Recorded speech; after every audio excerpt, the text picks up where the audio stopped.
Hello student, कैसे हैं आप सभी लोग। आई होप आप सब बढ़िया होंगे। तो वैद्युत आवेग तथा क्षेत्र चैप्टर चल रहा था, जिसमें हमने आपको थ्योरी करा दी थी, उसके कुछ डेरिवेशन करा दिए थे। वैद्युत क्षेत्र की अच्छी स्थिति, वैद्युत द्विध्रुव की अच्छी स्थिति और निरक्षीय स्थिति में स्थित बिंदु पर वैद्युत क्षेत्र की तीव्रता के लिए व्यंजक करा दिया था। एक और व्यंजक बचा था, वैद्युत द्विध्रुव के कारण किसी भी, अब देखिए अक्षीय और निरक्षीय मैंने आपको बता दिया था। अब है किसी भी बिंदु पर वैद्युत क्षेत्र की तीव्रता, मतलब अक्षीय और निरक्षीय को छोड़ के कहीं और अगर बिंदु रखा हो तो उस पर वैद्युत क्षेत्र की तीव्रता हम लोग कैसे निकालते हैं। ठीक है, तो सबसे पहले आप फॉर्मूला एक देख लीजिए। देखिए ई अक्षीय का क्या फॉर्मूला था जो हमने निकाला था। ई अक्षीय का फॉर्मूला था, ये था 1/4πε0 2p/r³। ठीक, और ई निरक्षीय के लिए हमने क्या निकाला था, क्योंकि ये भी काम आएगा इसलिए इसको ध्यान रखना है। ई निरक्षीय बराबर था 1/4πε0, ये जाएगा p/r³। ठीक है, ये हमने यहाँ पे निकाला था। अब मान लेते हैं कि ये देखिए ए बी वैद्युत द्विध्रुव है, जो दो आवेशों -q और +q से मिलकर बना है। इनके बीच की दूरी हम कितनी लेते हैं, 12 लेते हैं, आपको सभी को पता है। ठीक है, 12 ली जाती है। उसके बाद हम मान लेते हैं कि कोई मध्य बिंदु O से R दूरी पर यहाँ पर कोई बिंदु P है। ठीक है, तो ये यहाँ से यहाँ तक की दूरी कितनी है, R ले लेते हैं हम लोग। R दूरी पे कोई बिंदु P है जहां हमें वैद्युत क्षेत्र की तीव्रता निकालनी है। तो उसके लिए हम सबसे पहले क्या करते हैं, देखिए आप पता है वैद्युत द्विध्रुव अगर है तो वैद्युत द्विध्रुव आघूर्ण होगा, P बराबर होता है Q × 12, और जिसकी दिशा -q से +q की ओर होती है, मैंने दिखा रखी है। अब इसी P को हम जो है दो भागों में तोड़ सकते हैं। ठीक है, यानी कि इस P को, ये सदिश राशि है, इसी P को यानी कि वैद्युत द्विध्रुव आघूर्ण को हम इसके दो अवयवों में विभाजित कर देते हैं। पहला जो अवयव होगा वो किधर हो जाएगा, वो इस मान लीजिए ये O है, OP के अनुदिश हो जाएगा। ठीक है, ये एक हो गया OP के अनुदिश, इसको हम कर लेते हैं। मान लीजिए ये जो बिंदु P है, बिंदु O से बिंदु P लिया गया R दूरी पर, वो द्विध्रुव जो है वैद्युत द्विध्रुव से कौन सा एंगल बनाता है, थीटा एंगल बनाता है। तो जो ये थीटा के साथ वाला अवयव हम ले रहे हैं, ठीक है, इसको हम लोग क्या कहेंगे, जब थीटा होता है उधर क्या होता है, कॉस होता है, तो हम ये कह सकते हैं ये वाला क्या हो जाएगा, P cos थीटा। ठीक, और जो दूसरा अवयव होगा वो इसी के, इस OP लाइन के क्या होगा, परपेंडिकुलर लेंगे हम लोग। अब जानते हैं इसके जस्ट लंबवत होता है वो, तो ये क्या हम कहेंगे, इसको क्या कहेंगे हम लोग, इसको कहेंगे P sin थीटा, यही तो कहेंगे इसके लिए। ठीक है, तो देखिए इस बिंदु P के कारण, ठीक है, आपने पढ़ा होगा अच्छी स्थिति में जो वैद्युत क्षेत्र की तीव्रता की दिशा होती है वो किधर होती है, आप जानते हैं वो होती है माइनस से प्लस की ओर। ठीक, माइनस से प्लस की ओर होती है। इसका मतलब जब वैद्युत द्विध्रुव को हमने दो भागों में टूटा तो ये वाला क्या बन गया, माइनस की ओर, ये क्या हो गया, प्लस की ओर, तो इसकी दिशा क्या इधर ही होगी। इसको हम क्या मान लेते हैं, E1 मान लेते हैं। ठीक है, और निरक्षीय स्थिति में दिशा क्या होती है, निरक्षीय स्थिति में जो दिशा होती है, देखिए अक्षीय में क्या होती है कि वैद्युत द्विध्रुव के अनुदिश उसी रेखा पर माइनस से प्लस की ओर होती है, और निरक्षीय स्थिति में वैद्युत द्विध्रुव की क्या होती है, देखिए कुछ इस प्रकार से बनता था, तो वैद्युत द्विध्रुव के समांतर और प्लस से माइनस यानी कि उल्टी होती थी, तो ये -q ये +q, तो इसकी दिशा क्या इधर की ओर हो जाएगी। इसको हम लोग क्या कह देंगे, E2 कह देंगे। ठीक, तो P cos थीटा के कारण बिंदु P पर अच्छी स्थिति में वैद्युत क्षेत्र की तीव्रता निकाल लेंगे। P sin थीटा के कारण किस स्थिति में हो गया, ये निरक्षीय स्थिति में हो गया, इसके कारण वैद्युत क्षेत्र की तीव्रता निकाल लेंगे। उसके बाद आप जानते हैं ये दो वेक्टर बन गए, इनके बीच का एंगल देखिए यहाँ कितना दिख रहा होगा, 90 डिग्री। तो जो तीसरा एंगल होगा उनके बीच ही जो इनका जो परिणामी होगा वो इनके बीच से ही तो आएगा, उसी को हम लोग E कहेंगे। और परिणामी कैसे निकाला जाता था, आपको ये बात अच्छे से पता है। जब वेक्टर निकालते थे तो कैसे निकालते थे, R बराबर √a² + b² + 2ab cos theta, ऐसे ही तो निकाला जाता था। तो चलिए देख लेते हैं। सबसे पहले हम क्या लिखेंगे, यहाँ पे हम लिखेंगे P cos थीटा के कारण, P cos थीटा के कारण अक्षीय स्थिति में, अक्षीय स्थिति में बिंदु P पर वैद्युत क्षेत्र की तीव्रता, ठीक है, क्या हो जाएगी, वैद्युत क्षेत्र की तीव्रता। देखिए ये हम कह सकते हैं यहाँ पे E1, इसको हमने E1 माना है। E1 बराबर अक्षीय स्थिति में है ना, तो अक्षीय स्थिति का फॉर्मूला ये रखा है यहाँ पे, क्या रहेगा, 1/4πε0 2p/r³। सही है, नहीं ये गलत है, क्यों, क्योंकि P cos थीटा के कारण था ना, तो यहाँ क्या हो जाएगा पी कॉस थीटा। उसके बाद अब हम लोग क्या करेंगे, इसका काम खत्म हो गया। पी साइन थीटा के कारण देखिए अच्छी स्थिति में, तो हम लोग क्या लिख लेंगे यहाँ पे, हम लोग लिखेंगे पी साइन थीटा के कारण, पी साइन थीटा के कारण निरक्षीय स्थिति में, ठीक है, निरक्षीय स्थिति में बिंदु P पर वैद्युत क्षेत्र की तीव्रता, ठीक है, क्या हो जाएगी, बिंदु P पर वैद्युत क्षेत्र की तीव्रता अगर हम यहां से देखें तो ये हो जाएगी E2 बराबर 1/4 पाई एप्सिलॉन नॉट, क्या होता है निरक्षी में, P अपॉन R क्यूब, तो यहाँ क्या हो जाएगा P sine theta upon R cube, ठीक है, ये आ जाएगा। अब हम यहां से हमें P कॉस थीटा के अच्छी स्थिति में मिल गया, निरक्षी मिल गया। अब हम क्या देखेंगे, बिंदु P पर परिणामी तीव्रता, अतः बिंदु P पर परिणामी तीव्रता, ठीक है, परिणामी तीव्रता कैसे निकालते थे आप जानते हैं, यहां से क्या हो जाएगा, E बराबर under root E1 square plus E2 square plus 2 E1 E2 cos. अब एक बात बताइए, इनके इनके बीच का एंगल कितना, देखिए यहाँ पे एंगल 90 डिग्री थी, इनके इनके बीच का एंगल कितना होगा, 90 डिग्री होगा ना, E1 और E2 के बीच के, तो क्या आ जाएगा 90 डिग्री। और आप जानते हैं कि cos 90 का मान क्या होता है, cos 90 का मान तो 0 होता है, तो अगर ये 0 हुआ तो ये सब क्या हो जाएगा 0, ठीक। जब ऐसा हो जाएगा तो हम इसे यहाँ से हटा देते हैं, क्योंकि हमें जगह नहीं मिल रही है।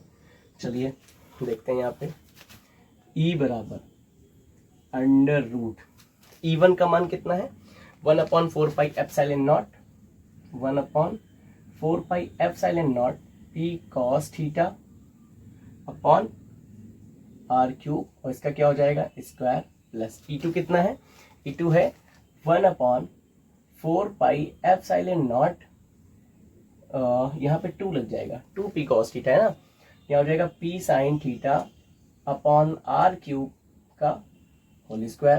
क्या यहाँ पे समझ में आ गया, हो जाएगा। अब देखिए कुछ कॉमन हम ले रहे हैं, सबसे पहले उस पर ध्यान दीजिएगा।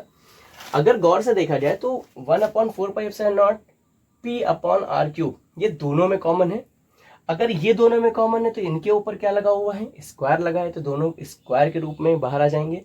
तो हमें अंदर क्या मिल जाएगा, देखिए हमें अंदर मिल जाएगा 1/4 पाई एप्सिलॉन नॉट, और दोनों में से एक P मिल गया अपॉन R क्यूब, ये क्या हो गया बाहर आ गया स्क्वायर के रूप में। जो अंदर बच रहा है उसको हम लोग लिखे ले रहे हैं।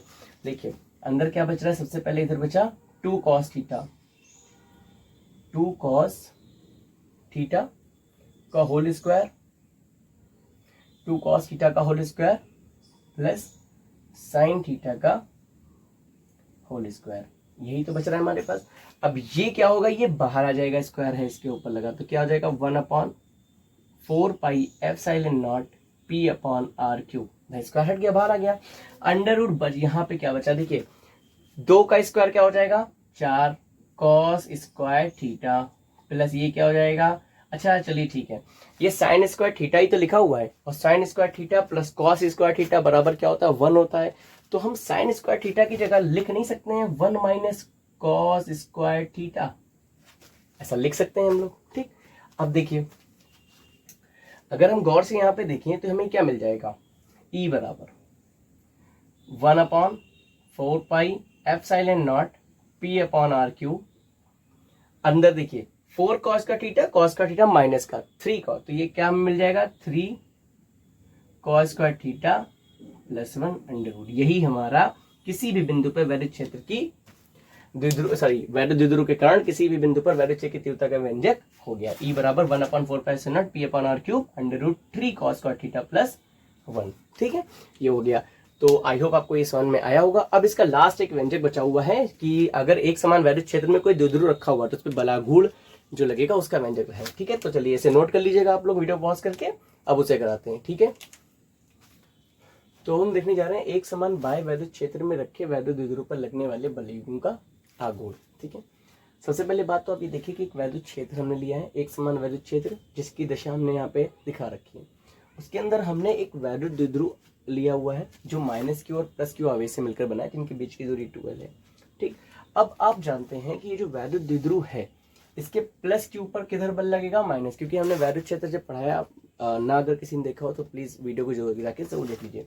उसमें बता रखा है मैंने कि जैसे +q आवेश किसी वैद्युत क्षेत्र में होता है तो उस पर जो बल लगता है वो क्षेत्र की दिशा में लगता है, और -q पे बल जो लगता है वो क्षेत्र के विपरीत दिशा में लग रहा होता है। ठीक है, ये मैंने बता रखी है। तो अब मुझे एक बात बताइए, अगर हम यहाँ पे देखें कि +q पर जो बल है, हम देखें +q आवेश पर, +q आवेश पर बल, ठीक है, +q आवेश पर बल अगर हम देखें तो क्या हो जाएगा, देखिए ये हो जाएगा F बराबर Q इंटू ई, F बराबर Q ये होता है। ठीक, और -q आवेश पर अगर हम बल देखें, -q आवेश, जी वैद्युत द्विध्रुव आप जानते हैं समान आवेशों से मिलकर बना होता है, लेकिन क्या होता है कि चिन्ह उनके विपरीत होते हैं। ठीक है, तो -q आवेश पर बल, -q आवेश पर बल कितना हो जाएगा, ये भी F बराबर QE तो होगा, लेकिन यहाँ पे बात क्या है कि इनकी दिशा विपरीत होगी।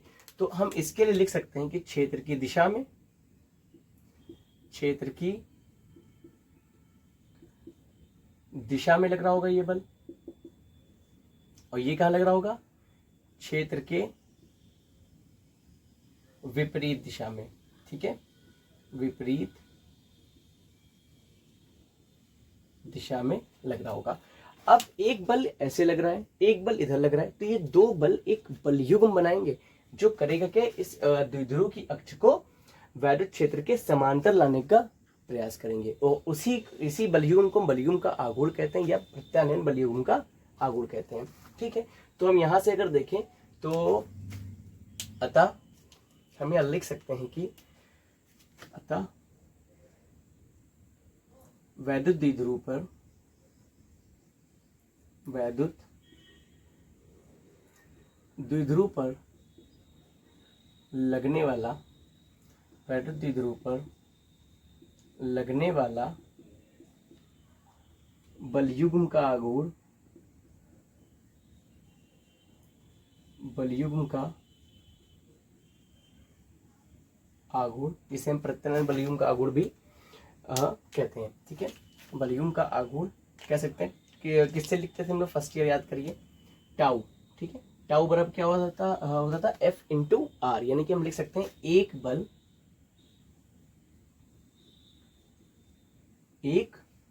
बल गुणे दोनों बलों की क्रिया रेखाओं के बीच की लंबवत दूरी। ठीक है, आर यही लेंगे, दोनों बलों की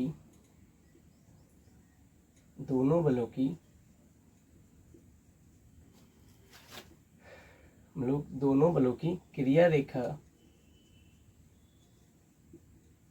के बीच की लंबवत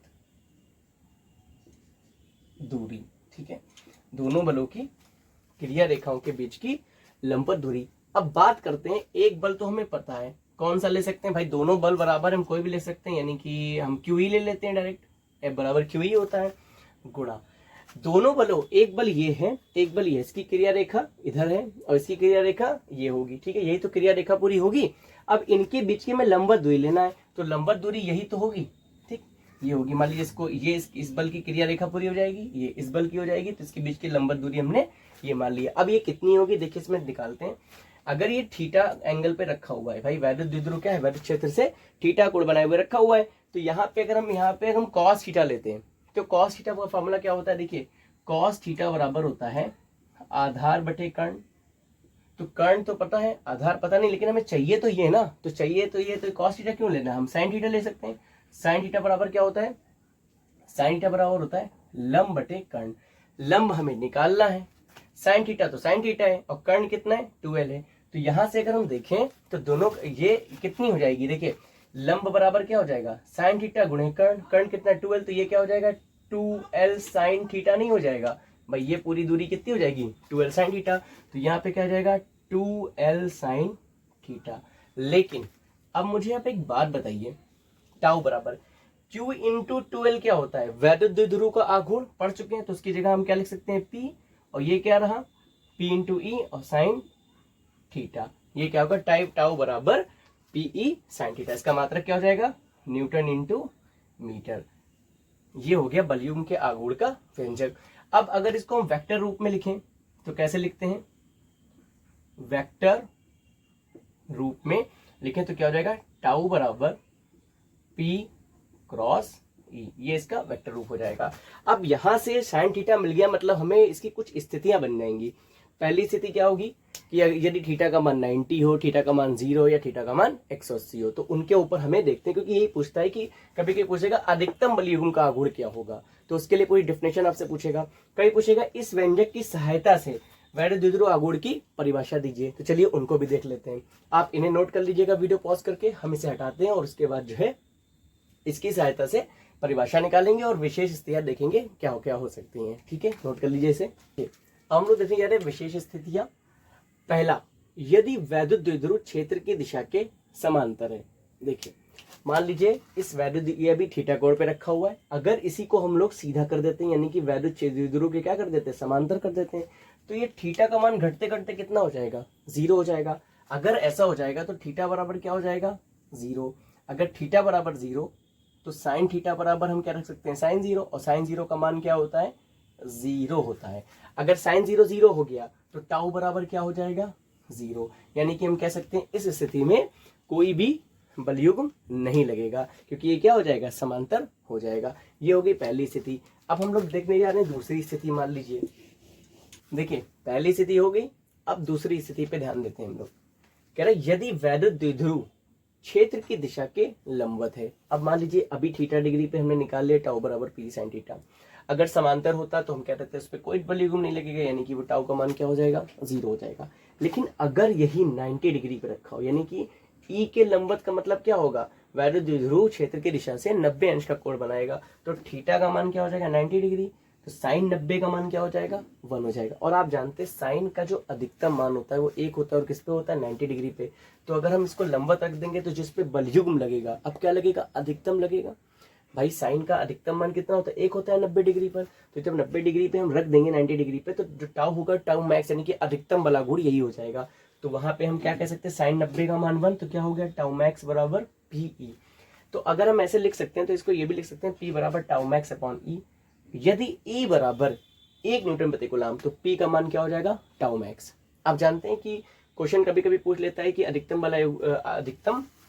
बलयुग्म के आघूर्ण का व्यंजक प्राप्त कीजिए, तो ये हो गया व्यंजक, और इसकी सहायता से वैद्युत द्विध्रुव आघूर्ण की परिभाषा दीजिए। तो अब हम यहाँ पे परिभाषा लिख सकते हैं। जब P का मान टाउ मैक्स हो गया तो हम यहाँ कह सकते हैं, अतः किसी वैद्युत द्विध्रुव का आघूर्ण उस बलयुग्म का आघूर्ण है। देखिए है ना, P बराबर कितना, टाउ मैक्स हो गया, उस बलयुग्म का आघूर्ण है जो कि वैद्युत द्विध्रुव को 1 न्यूटन प्रति कूलम के एक समान वैद्युत क्षेत्र की दिशा के लंबवत रखने पर वैद्युत द्विध्रुव पर लगता है।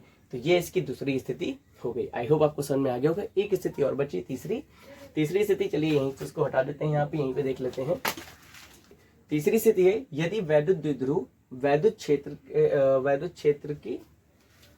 क्षेत्र के समांतर परंतु विपरीत दिशा में रखा हो।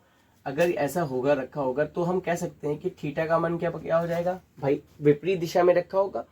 अगर ऐसा होगा तो थीटा का मान 100 डिग्री नहीं, सॉरी 100 डिग्री कहने 180 डिग्री हो जाएगा।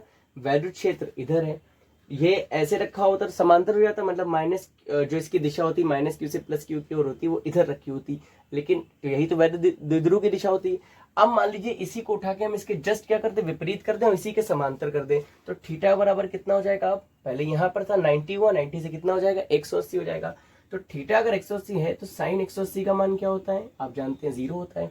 तब भी हम कह सकते हैं कि टाउ बराबर क्या होगा, साइन का मान अगर 0 आ गया तो PE साइन थीटा 0 हो जाएगा। इस स्थिति में भी वैद्युत द्विध्रुव पे कोई भी बलयुग्म कार्य नहीं करेगा। ठीक है, तो आई होप आप समझ गए होंगे। ये तीनों स्थितियां मैंने आपको बता दिया। ये वैद्युत क्षेत्र, आवेश तथा क्षेत्र का जो भी जितने भी डेफिनेशन थी, डेरिवेशन था, वो हो चुके हैं। अब इसके न्यूमेरिकल बाकी हैं, तो नेक्स्ट वीडियो में इसके न्यूमेरिकल देखेंगे। ठीक है, तो मिलते हैं नेक्स्ट वीडियो में। Thank you so much.